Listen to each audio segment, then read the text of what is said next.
Hey folks, welcome back to the new Bridge Home Studio here. We're doing something different now. We've been working with Cape and Animal Aid throughout the summer for this podcast. It's Adoptable Pet Show where we showcase adoptables and try to find them forever homes and hear their backstories, their rescue stories, if they have any medical issues, whatever.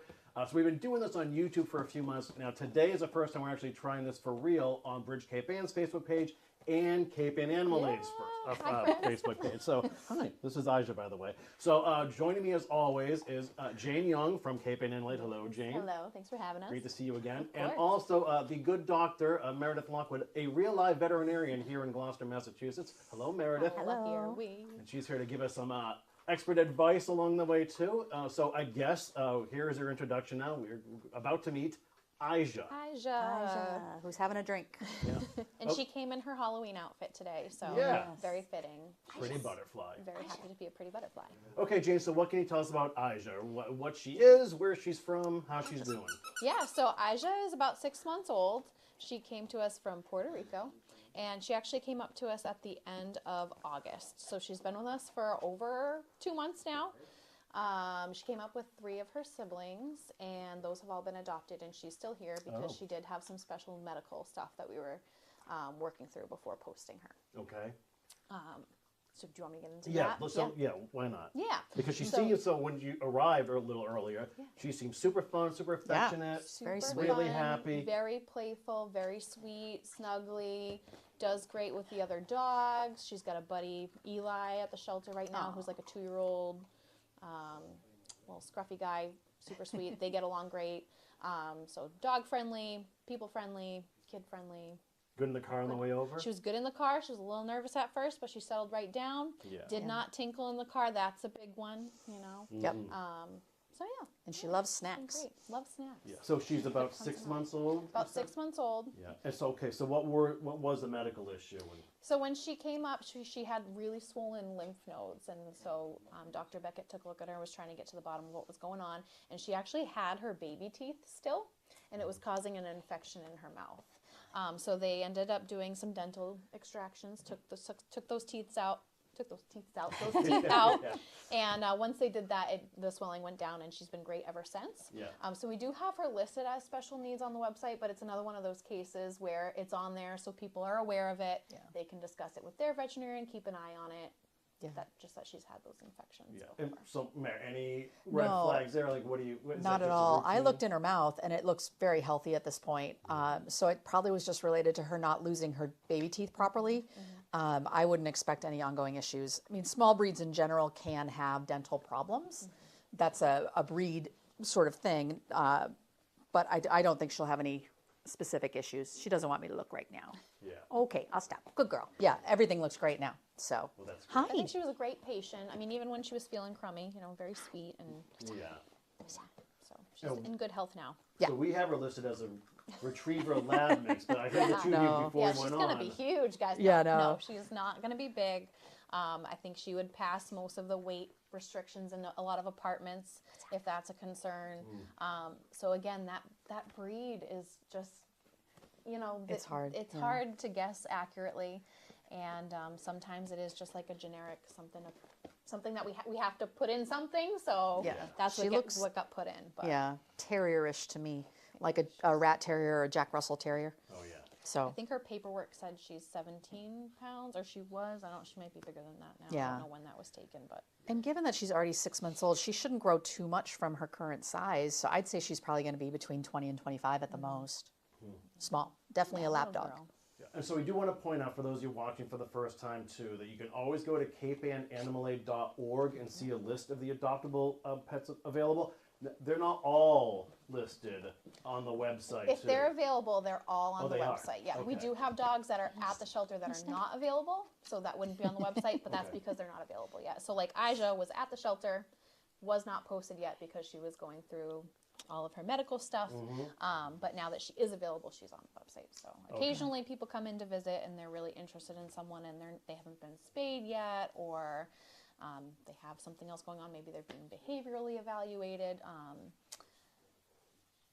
And then they just gotta She's wait. ready. Right. They gotta wait for them to be posted. Yeah. No. So that's why we want to say, if you ever want to look, you can go to the website for Yes. adoptable cats and dogs. You can visit 4 Paws Lane over in West Gloucester. That's behind Beechbrook Cemetery. Yep. If you want to look as well. And yeah, so we do this show every couple of weeks or so to showcase different adoptables, because you go through so much volume all the time. Rescues. I just from Puerto Rico. This is the Puerto Rico Yep. rescue. Yep. Right, we've showcased animals from Georgia, I believe, already multiple times. So we're trying to help out. You can always help out Animal Aid through their website as well. If you want to make a donation or see if they have needs there as well, if they're collecting newspapers or whatever, or have 9,000 events going on. That's the There's place to always go something. to. Yeah. So we try to do this every Thursday with them. So yeah, we're showcasing off Eijah today, and like we said, the siblings have already gone. Yep. She had So that's 3 great news siblings. there too, and she knows where the treats are. Yeah, she's very sharp. treat Found the focused. treats in the chair. Yeah, She so- knows we've got them in the pocket. They don't get fed at Animal Aid at Smart all. girl, yeah. No, Yeah, I'm we're just- really I know. tough in it over there. Yeah. You're a hungry girl. But yeah, I mean, a good opportunity too to talk a little bit about the extended stay dogs. So she is an extended stay dog. She's been with us for over 2 months. Oh, wow. Her adoption fee is also reduced. So our typical puppy adoption fee is $500, and hers is already reduced to $400. And there's a chance that that will be further reduced if she's with us longer. And it's just, we want to help people out. We want to get these Yeah. guys adopted. So whatever it's going to take to kind of incentivize people to even just to come take a look at her. I don't know why she hasn't found a home. She's fantastic. Very She's sweet. Oh, yeah. super calm, very sweet, not scared of anything really. That Yeah, no, she's she's been good. gone up to everyone here. And Well, Mary, I heard you say before we went on to that she seems to be patient and comfortable around men as well. Is that usually something you look for in female breeds? if there's ever a fear in dogs, usually it is towards men versus women, just because the imposing Deep stature. voices, Yeah. they're taller. So I want some this guy. some dogs, when they're surrendered or brought to a shelter, they can have that Yeah. just a little bit of fear there. But most of the time, they'll come out of it when they're around men that are gentle and good with them. But gender-based, it does tend to be men that dogs can be more scared of than women. She doesn't have that at all. So we do see that Eijah is a little dressed up today for Halloween. Yeah. So she Jane, do you came want to talk represented. about the cool event you had last weekend? So last weekend we had a Halloween event at the shelter. We did some trick-or-treating on our trails. We had, it was a learning experience for us. We found some of our little stations worked better than others. We all thought hot dogs were going to float, and it turns out, for all of you at home, hot dogs do not float in water. Yeah, bobbing for hot dogs, but nope. That's We're not scientists over there, We didn't have to call the Coast Guard. Yeah, though, did you? no. So, again, good learning experience for the future. We will just use some treats that float. We'll test out the theory before we try it. Yeah. But it was a lot of fun. We did a lot of handing out different treats for the dogs, and we got to see some really cute costumes. It was a lot of fun. Yeah. Yeah. What's coming up? Because we're about to barrel into the holiday season for real. We now. are, which can be busy for sure, both with adoptions and events and things. So we're heading into November. We're doing what we're calling Neuterum November. So we are trying to help pet owners on the North Shore get their pets neutered and help as much as we can to prevent the overpopulation of animals in our area. So we are extending our low-cost spay-neuter program to do a higher volume neuter day for dogs and cats. Okay. So on the 12th, it's a Wednesday. They're both going to be on Wednesdays, neutering up to 8 dogs, depending on size. And then on the following week, the 19th, we'll be neutering up to 20 cats in one day. Wow. From the community. So if anyone out there has a pet that needs to be neutered, so again, a male cat or dog that needs to be neutered, and you live on the North Shore and your income is up to 3 times the federal poverty level, you would qualify for this program. So we definitely want to help as many people as we can. Those surgeries can be really expensive. So we are trying to help people who need the help. A lot of programs have a much lower income requirement, so we are trying to reach people whose income might be just above what they qualify for through some of those other programs. Yep. So it is up to 3 times that federal poverty level. And you just come to the shelter either today between 4 to 6, Sunday from 9 to 11, and show us some form of proof of income and residency, and we can get you on one of those dates. Very nice. And so we're also offering half price our low cost fees for those. So it's $75 to get your cat neutered. That's great. Yeah, which is great. And then it's like up to $125, I think, for a dog neuter, based on, And you again, still the have size of some the open dog. spots as So of we now. still have open spots. All of our Good. dog spots are open right now, and then we do have several of the cat slots open too. Yeah. So we definitely want to get the word out about that. We want to let people know about that program. We got a grant from the Massachusetts Animal Coalition to support that program and to offer it at an even more reduced fee.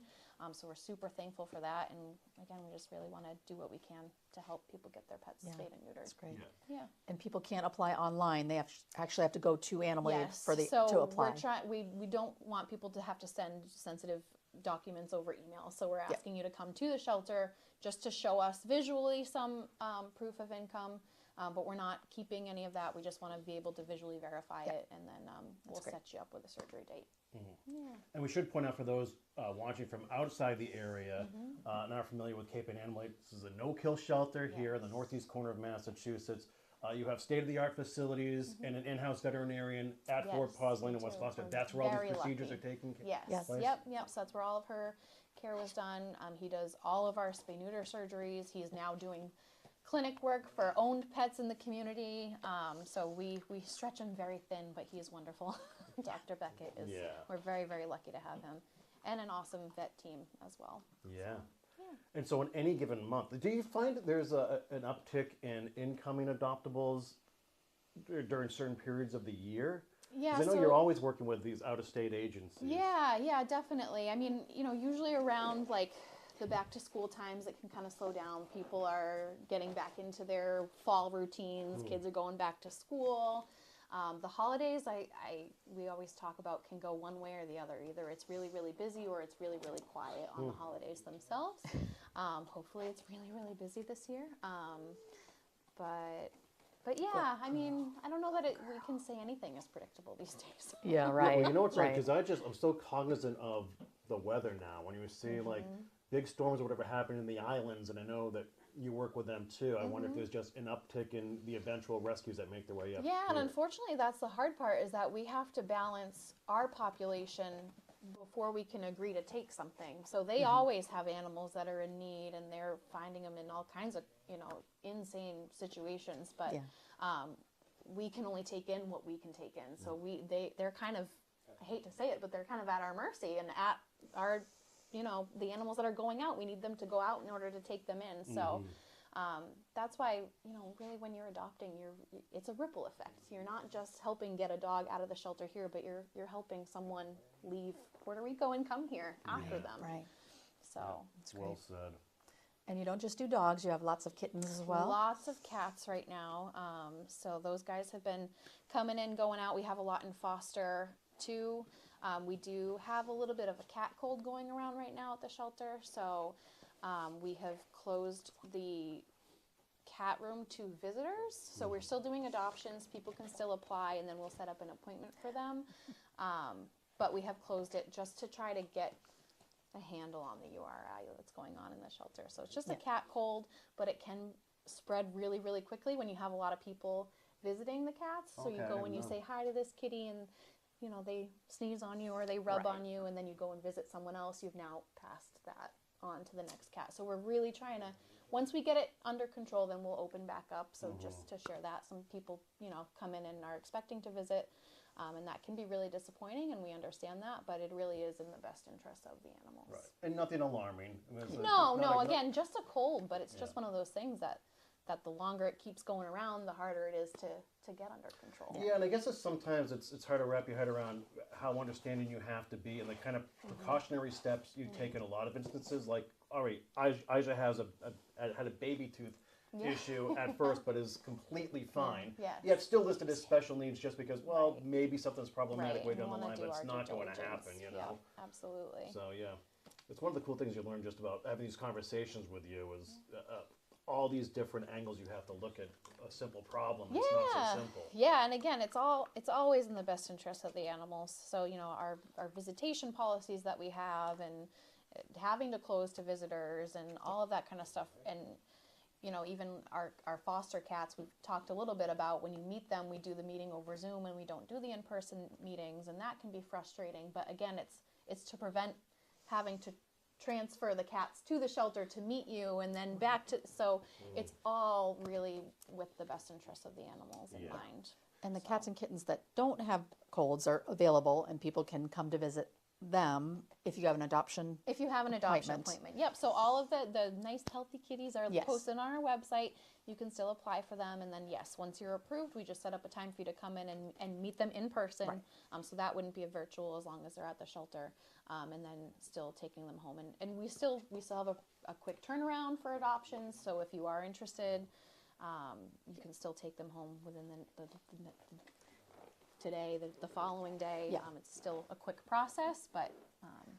adoptions can happen that quickly?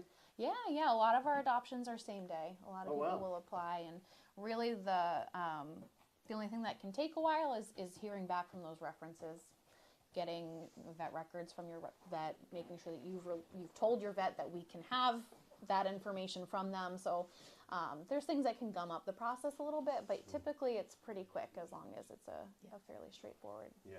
Now we every now and then we have bring in an animal that's been in a foster, or we've had actually a foster parent here for a little bit too. Yeah. So Eijah has been fostered briefly already, or we don't know. I don't remember if she has been. I'm not sure if she has been. Okay, because I saw in the bio there might have been a quote like she might have been taken home by a staff member at some point.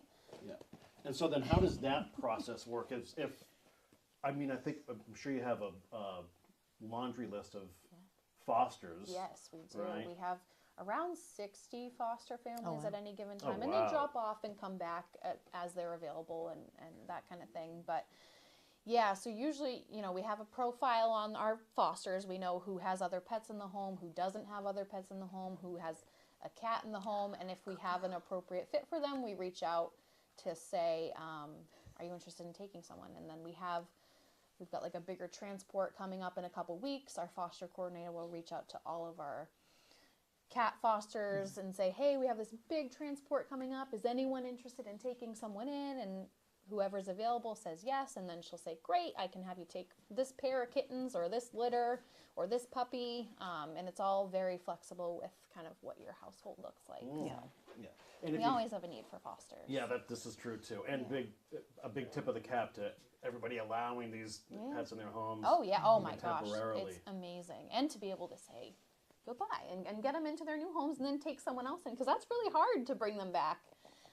So that's not easy. They deserve a lot of credit for that. Yeah, good point. She is so sweet. And then the other thing too is with the extended stay dogs, foster is super beneficial. So we've got a couple extended stay dogs right now, and getting them and letting them decompress at home is so valuable. So even if it's only for a couple days, we have some folks who do weekend fosters and they just take them home, and we learn so much about them because we learn how they reacted to the TV. We don't have TVs at the shelter, what did they do when they heard the microwave go off and all of that kind of stuff. So what did they do when they saw the mailman come to the house? And a lot of people think, oh, is it going to stress them out to take them and only have them for a couple days and then bring them back? In reality, it's great. It's great for them. Yeah, and like you said, you get an idea of how they are in an actual home at that point. She's so funny. The minute we started giving her treats, now all she's doing is focusing on our hands. Staring at our hands. And she was playing with the toys before. But definitely not in that, she's not biting. No, not at all. It's hard to believe she's only 6 months old because she's so calm, and she's already gone through teething, so she's not chewing on everything. She's a great puppy. I think she's just expecting more trees to just magically I know. I only appear. have one. I only have one left. Yeah, because I had some on one of these yellow chairs behind us too, and she had her head buried in that thing for a while. You're too much. She knows the game. Yeah, I mean, she's obviously enjoying the treats, but not and she's chewing aggressive hard treats too. So whatever was going on in her mouth is clearly she'd let me take a crumb away without getting mad at me. So she's a lot of the behaviors you see in puppies, she doesn't have them. It's great. And for those of you just tuning in, this is the Adoptable Pet Show. We call it the podcast. We do this with Cape and Animal Aid every 2 weeks or so. We try our best to get some of these adoptables into forever homes. We're batting 1,000 right now, but then again, so is Cape and Animal. Yeah, right. That's just how this works. So yeah, as always, we're always joined by Jane Young from the shelter, as well as Dr. Meredith Lockwood, a veterinarian here in Gloucester as well. And we're just extending the show a little bit because we're live on a couple different platforms today, and we sort of want to let the shows breathe. We had recorded a bunch of shows throughout the summer that were like quick and punchier, but this allows more people to kind of come in, maybe get Eijah's story, learn that you can find all the adoptables available right now at capeandanimalade.org. Easy tabs to follow if you want to either make a donation or look at all the availables. Just look under dogs or cats. There, and like I said, we try to do this every couple of Thursdays or so. It might get tricky around the holiday season, but we'll see what we can do to help. So, is there anything else, Jane, you think we need to know about Eijah or the shelter as we get ready for Halloween? Yes, and then make our way into we've November. made it. Yeah, just as we make it into the holidays, you know, we always are looking forward to next year, and to remember us when you're doing your year-end giving. All of the donations that we get in the shelter make a big difference, and make sure that we can continue this work into the new year. Yeah, it's crazy to think that we're already into I the know. holidays. Are there any particular items now as we get in the colder? So months? we actually, this is a great point to make too. We actually put out a request for cat food last week. We put out a post on Tuesday, and by Thursday we had, I'm not even kidding you, Kory, it was up to the ceiling, the boxes from Amazon too. We got like huge boxes from Chewy too. So Yeah. we have an amazing community. So that was a big need, but we're good now on Yeah. that. You know, we can always take soft treats. Soft training treats are really helpful. Anything like really small is good when we're training the dogs. That's something that we just rip through because, you know, we're always trying to work with the dogs. Especially with her. And Yeah, we I've can gone always tiny treats from a couple of local places here too. So there's Happy Tails Pet Shop down on Main Street in they're Gloucester, great. and then Essex Yep. Bird Shop and Pet Supply. Yep, we love both of those Yeah. guys. So that's super helpful. Toys, anything that gets destroyed, you know, it's just stuff that we constantly are going through. So toys get wrecked. Small blankets, we have a lot of bedding right now, so I'm hesitant to say that we need it, but it's something that we go through. But really like smaller blankets. We can't take like big comforters because they take up a whole laundry cycle, and we have so much good laundry point. to do. Oh, yeah. So we do ask people to bring in like smaller fleece blankets, that kind of thing. But anything that you can use for your pet, I mean, is great.